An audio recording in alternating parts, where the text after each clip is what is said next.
ప్రస్తుతం సంజయ్ గారు జాయిన్ అయ్యారు. సంజయ్ గారు నమస్కారం.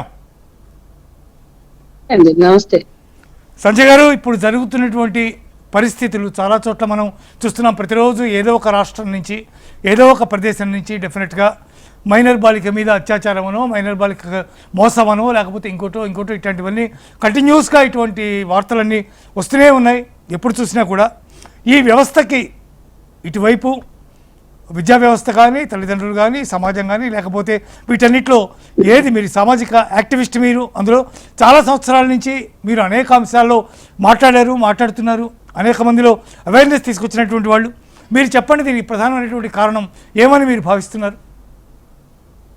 ఒకటండి, పిల్లలకి హార్మోన్స్ ప్రభావం ఉంటుందనేది ఒక వాస్తవం అయితే, వాళ్ళ చుట్టూ ఉన్న వాతావరణం, వాళ్ళ ఫోన్ కల్చర్, జియో వాడు దేశమంతా జియో అందించడానికి అందరికి, అన్ని వర్గాలకి కూడా జియో అలవాటు చేయడానికి ముందు చాలా సులభంగా అందేలాగా చేశాడు. ఆ తర్వాత సరే అది జియో నెట్వర్క్ గురించి, కానీ అది ఎప్పుడైతే అందరికి అందుబాటులోకి వచ్చిందో దాంతో పాటు ఫోన్ కూడా చాలా చాలా విస్తృతంగా చేరింది. సో ఫోన్ కల్చర్ తో ఉన్న ఎక్స్పోజర్, అట్లాగే పిల్లల చుట్టూ ఉన్న వాతావరణంలో అసభ్యత, అశ్లీల సంస్కృతి, ఈ ఫోన్ కల్చరు, ఇంకా రకరకాలు కూడా చాలా విశృంఖలంగా అందుబాటులోకి వచ్చేసినాయి. పిల్లలకి ఆ ఎక్స్పోజర్ పెరిగినంతగా ఇప్పటి వరకు మీరు మాట్లాడిన జవహర్లాల్ నెహ్రూ గారు మాట్లాడింది, మీరు మాట్లాడిన ఆ ఎక్స్పోజర్ ఏదైతే ఉందో, అంటే శరీరంలో వచ్చే మార్పుల్ని ఎలా అర్థం చేసుకోవాలి, హార్మోన్స్ ప్రభావం అనేది చాలా సహజమైనటువంటి విషయం. దాన్ని ఎట్లా అర్థం చేసుకోవాలి, సామాజికంగా ఎట్లా చూడాలి, అంటే సమాజంలో ఎదుగుతున్నటువంటి పిల్లలు, వాళ్ళలో ఆటపాటలు పాత్ర ఏంటి, వాళ్ళ ఎదుగుదలకి, శారీరక మానసిక ఎదుగుదలకి దోహదపడేటువంటి అనేక సాంస్కృతిక పరమైన అంశాలు ఉన్నాయి. అవన్నీ మాయమైపోయాయి. అవన్నీ మాయమైపోయి ఆ స్థానంలో ఇటువంటి స్నేహాలు వచ్చినాయి. అంటే ఆ స్నేహాలన్నీ కూడా మస్తుకరం మజాకరం స్నేహాలే.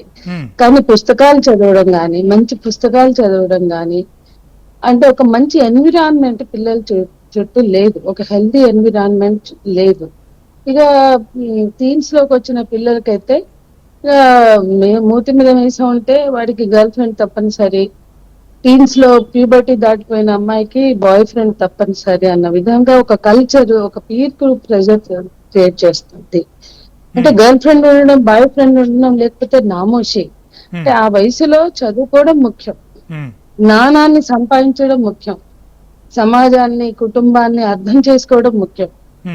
అన్నిటికన్నా ముఖ్యం వాళ్ళ పుస్తకాలు చదవడం, వాళ్ళ సబ్జెక్ట్స్, వాళ్ళు ఏది తీసుకుంటే అది. సరే, ఇవన్నీ బ్యాలెన్స్ చేసుకునే పరిస్థితి అందరిలో లేదు, మొత్తంగా లేదని నేను అన్ను. చాలా ఎక్కువ మంది పిల్లల్లో ఈ కల్చర్ కి ఎక్స్పోజర్ ఎక్కువ ఉందండి. చాలా దగ్గరగా చూస్తున్నాం. అంటే పబ్బులకు వెళ్ళపోతే, క్లబ్లకు వెళ్ళపోతే అది ఆనందమే కాదనుకుంటున్నారు, మస్తీ మజా. అంటే నిజంగా చెప్పాలంటే ఇవాళ యూత్ నా ఘాట్కా నా ఘర్కా, అంటే ఇటు సమాజానికి ఇటు కుటుంబానికి కూడా పనికిరాని తరంగా తయారవుతున్నారు. వాళ్ళ ఆనందమే వాళ్ళకి ముఖ్యం. మస్త్ కరో మజా కరో, ప్లెజర్ ప్లెజర్ ప్లెజర్, మస్తు మస్తు మస్తు. అసలు డ్రగ్స్ ఎట్లా వచ్చాయండి, ఎంతగా వచ్చేసాయి, మనం ఊహించలేని విధంగా డ్రగ్స్ వచ్చి పడ్డాయి. గాంజా, డ్రగ్స్, వీటికి ఎక్స్పోజర్ కూడా చాలా పెరిగింది. అంటే ఇవన్నీ మన వ్యవస్థల వైఫల్యం కాదా? వీళ్ళ స్కూల్ పిల్లలకి అందుబాటులో డ్రగ్స్, కాలేజీ పిల్లలకి అందుబాటులో గాంజా, మనకు తెలిసిన పిల్లలు కూడా గాంజాకి గురయ్యారు. మంచి కుటుంబాల్లో పెరిగిన వాళ్ళు, అంటే చాలా వాల్యూస్ తోటి పిల్లల్ని పెంచామనుకున్న చోట చాలా వాల్యూస్, అసలు నిజానికి వాల్యూసే మారిపోయింది. అంటే ఎవ్రీథింగ్ ఎగ్జిక్యూటింగ్ కల్చరే. వాళ్ళు కోరిన బైక్ కొనిచ్చామా లేదా, వాళ్ళు కోరిన ఫోన్ కొనిచ్చామా లేదా, దీంతోటే తృప్తి పడుతున్నారు తల్లిదండ్రులు. వాళ్ళకి వాళ్ళ పట్ల వాళ్ళు బాధ్యతగా ఎదుగుతున్నారా లేదా, మొత్తం సమాజం పట్ల, కుటుంబం పట్ల, అసలు సమాజం పట్ల బాధ్యత అనేది అయితే అసలు లేదు, ఆ కంటెంటే లేదు ఈరోజు. సంజయ్ గారు, కనీసం స్త్రీ పరంగా ఉండేటటువంటి డెలికసీ, ఒకరికొకరు సున్నితత్వం, లేకపోతే సమాజంలో ఆమెకు ఉండేటటువంటి స్థితిగతులు, శారీరకమైనటువంటి వ్యవస్థ, ఇవన్నీ కూడా వాళ్ళెవరికి తెలియకుండానే ఇదంతా జరిగిపోతున్నటువంటి పరిస్థితి ఉందా? వాళ్ళ కనీసం దాని గురించి చెప్పేటటువంటి పరిస్థితి కూడా ఎవరి దగ్గర లేదని మనం భావించాల్సి వస్తుందా? చెప్పాలండి, చెప్పట్లేదు. నేనేమంటున్నా అంటే వాళ్ళకి అన్ని ముందే తెలిసిపోతున్నాయి, వాళ్ళ వయసు కన్నా ముందే అన్ని తెలిసిపోతున్నాయి, కానీ ఏది సరైంది ఏది సరైంది కాదు అది వాళ్ళు అర్థం చేసుకునే అవకాశం వాళ్ళకి దొరకట్లేదు. అంటే ఆ సిచ్యుయేషన్ లేదు కుటుంబాల్లో. ఎందుకంటే మంచి పుస్తకాలు చదివితేనే వాళ్ళకి కొంచెం అన్నా అర్థమవుతుంది సమాజం అంటే ఏంటో. అన్ని వాటి స్థానంలో వాళ్ళ ఆనందము, వాళ్ళ ప్లెజరు, వీకెండ్ పార్టీలు ఇవన్నీ ఎక్కడి నుంచి వచ్చాయి అంటే కన్స్యూమరిస్టిక్ కల్చరు మానవ సంబంధాలు విధ్వంసం చేసే కాడికి వచ్చింది అని మేము ఎప్పటి నుంచో మాట్లాడుతున్నాం. ఎవ్రీథింగ్ ఇస్ కన్స్యూమరిజమే. ఇక్కడ వినియోగదారీ సంస్కృతి ఈ పలానా విధంగా ఉండు, పలానా విధంగా ఎంజాయ్ చేయి, పలానా విధంగా బట్టలు వేసుకో, పలానా విధంగా ఉంటేనే అది up to the mark style గా ఉండడం, పలానా విధంగా జీవిస్తేనే అస్సలు జీవితం. ఎన్ని మిడిల్ క్లాస్ కుటుంబాల్లో ఈ క్రైసిస్ వచ్చి పడిందో తెలుసా అండి. ఒకప్పుడు మిడిల్ క్లాస్ ఫ్యామిలీస్ లో చాలా వరకు తల్లిదండ్రులు ప్రొవైడ్ చేసిన బట్టలు లేదా వాళ్ళు ఇచ్చినటువంటి కంఫర్ట్స్ కే అడ్జస్ట్ అయ్యేవాళ్ళు. ఇవాళ అది లేదు. అన్ని డిమాండ్స్ ఈ రకంగా ఉండాలి లైఫ్ అంటే అనేది పిల్లల నుంచి చాలా ఎక్కువ డిమాండ్ ఉంటుంది. తల్లిదండ్రులు కూడా వాటిని ఫుల్ఫిల్ చేసే దాంట్లోనే పడుతున్నారు, కానీ వాళ్ళ వాళ్ళ మనస్తత్వాలు ఎలా ఉన్నాయి, వాళ్ళ మానసిక స్థితి ఎలా ఉంది, వాళ్ళు నిజంగా వాళ్ళు ఏమవుతున్నారు, ఎటుపోతున్నారు, ఏం చేస్తున్నారు, ఇవన్నీ కూడా చాలా గ్యాప్ కనపడుతోందండి. ఇందాక జవహర్లాల్ నెహ్రూ గారు ఒక మాట అన్నారు, వాళ్ళకి నా పరిధి ఇంతే, నేను ఇక్కడి వరకే ఉంటాను, నాకు ఇది ఇష్టం లేదు, నన్ను తాకద్దు, లేకపోతే ఇట్లాంటి మాటలు నాతో మాట్లాడద్దు అని చెప్పేటటువంటి స్థితి పూర్తిగా పోయిందంటున్నారు. ఇటీవల వచ్చిన అల్లు అర్జున్ ఏదో ఒక సినిమాలో కూడా నో చెప్పడం పోయింది ఈ మధ్య యూత్లో అని చెప్పి ఒక మాట కూడా ఉంటుంది. అంటే అసలు దాన్ని పూర్తిగా అసలు అవతల వ్యక్తి చేస్తున్నటువంటి పరోక్షమైనటువంటి దాష్టికాన్ని, పరోక్షమైనటువంటి అతని యొక్క భావనని ఖండించే స్థితి లేకపోవడాన్ని ఏమనాలి? ఇది కరెక్ట్ పాయింట్ వచ్చారండి. ఇంత ఆధునికత, ఇంత మార్పులన్నీ వేషభాష వస్త్రధారణలోనే ఆధునికత, బుర్రల్లో బూజు ఇంకా పెరిగింది అని మేము అనుకుంటున్నాం.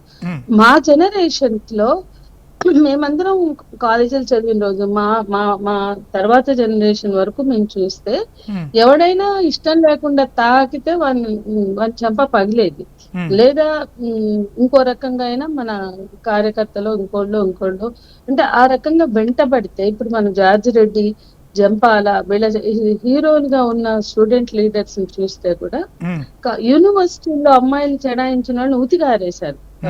రూముల్లో హాకీ బ్యాట్లు పెట్టుకునేవాళ్ళు ఆనాడు.